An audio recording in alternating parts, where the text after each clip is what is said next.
Hi everyone, welcome back to the channel. Welcome back. This is a sample video of our latest podcast episode, number 125, in which we review the new film Interreflections. This was actually requested by one of our patrons who, like us, is a fan of director Peter Joseph's most well-known films, the Zeitgeist trilogy. The film's blurb reads, "In a quest for a new, more humane society, a counterculture revolution takes the world by storm.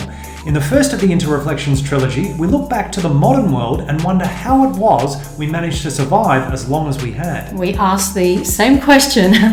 This was a fascinating film that really delved into some big important topics such as the monetary system, capitalism, social injustice, inequality, and so much more. Not only do we review the film, but we also offer some personal anecdotes to help personalise the content, as well as talk about how animal rights and veganism relate to the film's themes. This is a short sample of the full podcast episode, so we hope you enjoy watching this. If you'd like to listen to the full episode, you can join us on Patreon, which is linked in the description below this video. Thanks so much for watching and listening, and we'll see you in the next video. Bye, everyone. Bye. Back to present day, and we've got a few statistics. There is $200 trillion in debt globally, and only $80 trillion in currency. Now, this was, I think, around 2019 when the film was being made, right? Now, that means that there was 2.5 times more debt in the world than actual currency to pay it off. Just think about that for a moment. And to learn more about how money and debt are created, we highly recommend watching the original Zeitgeist movie from 2007. It's simultaneously fascinating and sinister. The fact that there's not enough money in circulation to actually pay off the amount of debt that's in circulation or that's been created on computers. Means that it's not real. Yeah, it's just not think about that. His first film, I think, was the best. Yeah. Like, I loved the earlier one, and I still remember it just being, and maybe mind-blowing. Maybe it's because we know so much more now. Yeah. It doesn't have that same shock value. Yeah. But initially, when you realize that this currency we have, this system that we have, it's not real. It's computers and it's zeros on a screen that don't actually mean anything or exist. And then you realize that we're all locked into this system of something that doesn't even exist. It's fabricated. None of us are actually in debt. It's a lie. It doesn't exist. And then you get really angry because you're like, and yet it does exist because it controls every facet of your everyday life. How does it control me when it doesn't even exist? I'm a slave to something that isn't even real by like 1% of the population at the top of the pyramid that are playing us like puppets on a string. Oh, give me a break. Hence, revolution. Correct. In fact, they show a more recent article from January 2020 stating that global debt had reached $253 trillion. Now, $1 trillion is 1,000 billion. So that's $253,000 billion of debt globally. Too many numbers for me. They show a press release from October 2018 by the World Bank titled, "Nearly half the world lives on less than $5.50 a day." Now, we've been familiar with this. It used to be $2.50 a day. It's gone up, obviously, with inflation over the past sort of, say, 10 years since we first became aware of that statistic. It's absolutely criminal.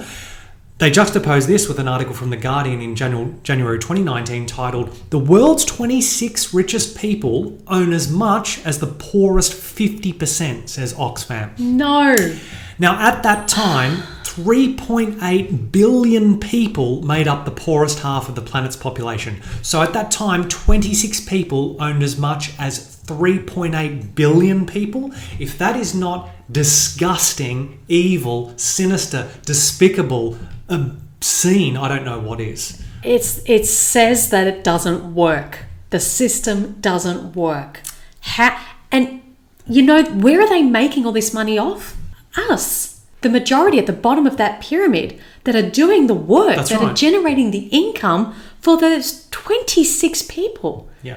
What are we doing it for? You realize that if we all stop, it all collapses. Which is what Michael Moore touched on in one of his documentary films, where I'm also reminded of the World Peace Diet and the commentary regarding the origins of capitalism, which we discussed way back in episode number 2 when we're talking about the monetary system. And this would have been perfect for the film to this is how he could have tied it all in. Yeah, definitely. So I'll just read an excerpt. For the old herding cultures, confined animals were not just food. They were also wealth, security, and power. The first money and form of capital were sheep, goats, and cattle, for only they were consumable property with tangible worth. In fact, our word capital derives from capita, Latin for head, as in head of cattle and sheep. The first capitalists were the herders who fought each other for land and capital and created the first kingdoms, complete with slavery, regular warfare, and power concentrated in the hands of a wealthy cattle-owning elite. Our word pecuniary comes from the Latin word pecus, meaning cattle, and the ancient Roman coin, the denarius, was so named because it was worth 10 asses, as in donkeys. Livestock in the ancient herding cultures thus defined the value of gold and silver. Food animals were the fundamental standard of wealth and power. This fact gives us insight into the political might of the ranching and dairy industries that continues to this day. Now, the point here is that it's clear that capitalism is intrinsically linked to animal agriculture. Yeah. And so to not discuss it at all in a film essentially denouncing capitalism was a huge missed opportunity. Absolutely. That paragraph there just... It sums everything up so perfectly. And how is Peter it's not so aware important. of that? Maybe he is aware of it and he just doesn't feel like it's ready to go there. I don't know. I don't understand. But how can you not? Like, if you are anti-capitalist, then you should be vegan by default. Which he is. But Hold on. We'll get to that. Yeah. Yeah. So, let's just talk about that now.